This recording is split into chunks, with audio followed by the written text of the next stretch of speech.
প্রতিটি বিবাহিত জীবনের মূলে থাকে একটি পারস্পরিক সমঝোতা। এ কারণেই অনেকে বিবাহকে বলে সমন্বয়ের আরেক নাম, অর্থাৎ দুটি মানুষের মধ্যে একটি অনন্য সামঞ্জস্য তৈরি হওয়া। কিন্তু অনেক সময় পরিবারের মাধ্যমে গড়ে ওঠা বিবাহ, যাকে আমরা অ্যারেঞ্জ ম্যারেজ বলি, তাতে মানুষ ঈর্ষার শিকার হয়ে পড়তে পারে। তাই অত্যন্ত গুরুত্বপূর্ণ যে বিয়ের আগে দুজনের মধ্যে আর্থিক, মানসিক এবং পারিবারিক বিষয় নিয়ে খোলামেলা আলোচনা হওয়া। আমি রিয়া ছোটবেলা থেকেই বিয়ে নিয়ে স্বপ্ন দেখতাম, কিন্তু যখন আমার বিয়ে হলো, আমার স্বামী আমার হৃদয়ের ইচ্ছা বা চাহিদা পূরণ করতে পারেনি। তখন আমি নিজেকে শান্ত রাখার জন্যে একটি ভিন্ন পথ বেছে নিয়েছিলাম। এই পথ শুনে হয়তো আপনারা অবাক হবেন এবং আমাকে দোষারোপ করতে পারেন। আসলে আমার শ্বশুরবাড়িতে আমার স্বামীর এক বন্ধু নাম রাহুল প্রায়ই আসত। একদিন যখন বাড়িতে কেউ ছিল না, রাহুল এলো। সেই দিন আমি স্নান করতে গিয়ে বাথরুমে পা পিছলে পড়ে গিয়েছিলাম এবং আমার পায়ে প্রচণ্ড ব্যথা হয়। বাড়িতে আর কেউ না থাকায় রাহুল বাধ্য হয়ে বাথরুমে এসে দেখে আমি পড়ে আছি। তখন আমার শরীর পুরোপুরি ভিজে গিয়েছিল। রাহুল সেদিন আমাদের বাড়িতে এসেছিল আমার স্বামীর সঙ্গে পড়াশোনা করতে। আমার স্বামী অমিত বহু বছর ধরে আইএএস হওয়ার স্বপ্ন দেখে আসছিল। গত 5 বছর ধরে সে পরীক্ষা দিয়ে আসছিল, কিন্তু সফল হতে পারেনি। তবুও সে হাল ছাড়েনি। তার মনে ছিল অটল বিশ্বাস যে একদিন সে অবশ্যই আইএএস হবে। সেদিন যখন আমি বাথরুমে পড়ে যাই, তখন বাধ্য হয়ে রাহুল আমাকে কোলে তুলে আমার ঘরে নিয়ে যায়।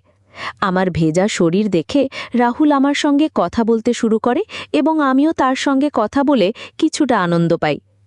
আমার যৌবনের শুরু থেকেই আমি বিয়ের স্বপ্ন দেখতাম। আমি এমন একজন জীবনসঙ্গীর কথা ভাবতাম যে আমাকে অগাধ ভালোবাসবে, রোম্যান্টিক হবে এবং আমার যত্ন নেবে। অমিতের সঙ্গে আমার বিয়ে হয়েছিল এবং আমার মনে এই বিয়ে নিয়ে অনেক আশা ছিল, কিন্তু বিয়ের পর আমার কোনো স্বপ্নই পূরণ হয়নি। শ্বশুরবাড়িতে এসে বাসর রাতে অমিতের ভালোবাসা আর আদর পেয়ে আমি ভেবেছিলাম হয়তো আমি আমার স্বপ্নের রাজপুত্রকে পেয়ে গেছি। কিন্তু বিয়ের 7 দিন পর থেকেই আমি বুঝতে পারি আমি যা চেয়েছিলাম তা পাইনি। অমিত সারাদিন বই আর নোট নিয়ে ব্যস্ত থাকত।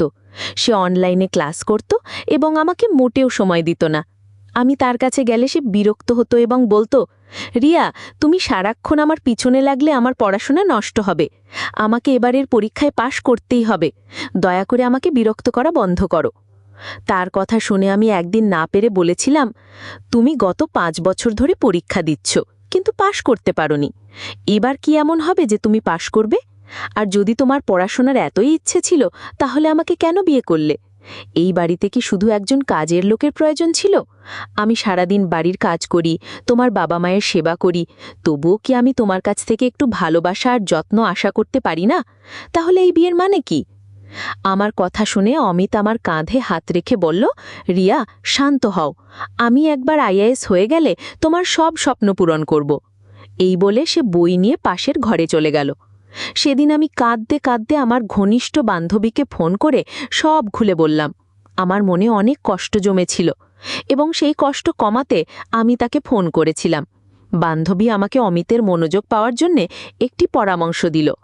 সে বলল অমিতকে ঈর্ষান্বিত করে তার দৃষ্টি আকর্ষণ করতে। আমাদের বাড়িতে অমিতের বন্ধু রাহুল প্রায়ই আসত এবং তারা একসঙ্গে পড়াশোনা করত।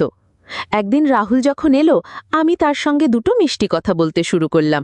তখন আমার শাশুড়ি এবং অমিত রেগে গিয়ে বলল, রিয়া, তুমি ঘরে যাও। তুমি বাড়ির নতুন বউ হয়ে সবার সঙ্গে এত কথা বলার কি দরকার? আমি তখন বুঝতে পারিনি কেন তারা রাহুলের সঙ্গে কথা বলতে বারণ করছে। পরে আমি বুঝেছিলাম তাদের উদ্দেশ্য। আমার বান্ধবীর পরামর্শ অনুযায়ী আমি অমিতকে ঈর্ষান্বিত করতে রাহুলের সঙ্গে মিষ্টি কথা বলেছিলাম, কিন্তু এর ফলাফল আমাকেই ভুগতে হয়েছিল। রাহুল আমার কথাবার্তাকে ভুল বুঝে অন্য কিছু ভেবে বসল।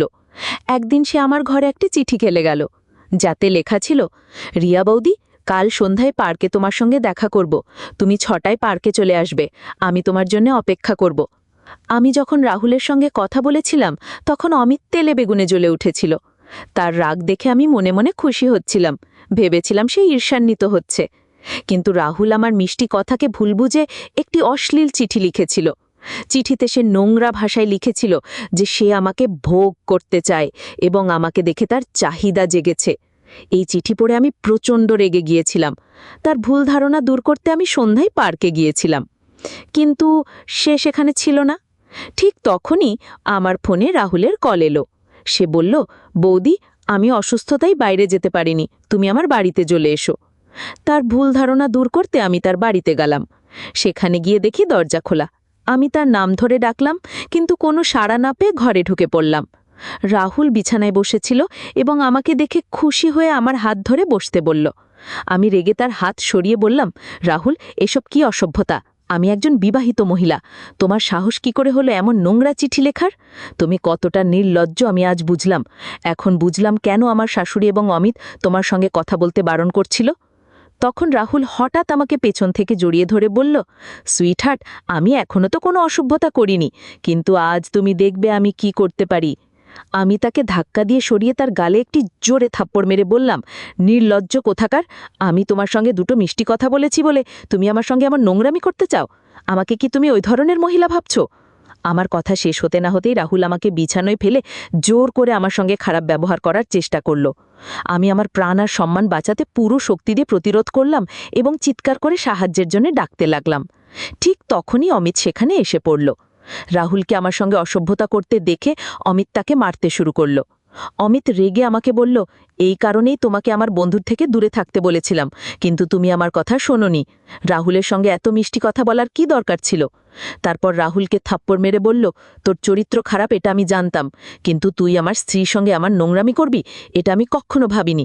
ছি, তোর মতো মানুষের সঙ্গে আমি বন্ধুত্ব করেছিলাম, আজ থেকে আমাদের বন্ধুত্ব শেষ। আমি লজ্জায় মাথা নিচু করে কাঁদতে কাঁদতে অমিতকে জড়িয়ে ধরে ক্ষমা চাইলাম। অমিত রাহুলকে পুলিশের ভয়ে দেখালো। রাহুল তখন অমিতের পা ধরে ক্ষমা চাইল এবং বলল, অমিত, আমাকে মাফ করে দে, আমার ভুল হয়ে গেছে, পুলিশকে ডাকিস না। সেই ঘটনার পর থেকে অমিত রাহুলের সঙ্গে কোনো যোগাযোগ রাখেনি। আমি বুঝতে পেরেছিলাম অমিতের মনোযোগ পাওয়ার জন্য আমার নেওয়া পদক্ষেপ সম্পূর্ণ ভুল ছিল। অমিতের কাছে ক্ষমা চাওয়ার সময় সে বলেছিল, তুমি আমার বন্ধুকে প্রথমে সুযোগ দিয়েছিলে বলেই সে তোমার সঙ্গে এমন ব্যবহার করার সাহস পেয়েছিল। অমিত আরও বলল, রিয়া, আমি তোমাকে অনেক ভালোবাসি। আমার মনোযোগ পাওয়ার জন্য তোমাকে এসব করার দরকার নেই। আমি একবার পরীক্ষায় পাশ করলে তোমার সব স্বপ্ন পূরণ করব। তুমি আমাকে একটু সময় দাও এবং আমাকে বোঝার চেষ্টা করো। আমি অমিতকে সুযোগ দিয়েছিলাম এবং তার কথা বুঝেছিলাম। এখন আমি তার পড়াশোনায় যথাসম্ভব সাহায্য করি এবং তার পাশে থাকি। আমাদের বিয়ের 1 বছর পূর্ণ হয়েছে এবং আমার সমর্থনের কারণে অমিত এবার পরীক্ষায় উত্তীর্ণ হয়েছে। সে তার স্বপ্ন পূরণ করতে পেরেছে। আজ সে গর্ব করে বলে, আমি তার পাশে ছিলাম বলেই সে সফল হয়েছে। এই কারণেই বলা হয়, একজন পুরুষের সফলতার পিছনে একজন নারীর হাত থাকে, সে তার মা বা স্ত্রী যেই হোক না কেন। আজ অমিত আমাকে অনেক সুখে রেখেছে। আমি যা চাই সে তাই নেবে। আমি ধৈর্য ধরেছিলাম বলেই আজ অমিতের সঙ্গে সুখে আছি। আমার এই অভিজ্ঞতা আমাকে শিখিয়েছে, ভালোবাসা এবং বিশ্বাসের মাধ্যমে যে কোনো সম্পর্ককে মজবুত করা যায়। বন্ধুরা, আজকের গল্প এখানেই শেষ। গল্পে কোনো ভুল থাকলে ক্ষমা করবেন। গল্পটি ভালো লাগলে লাইক, শেয়ার এবং সাবস্ক্রাইব করতে ভুলবেন না।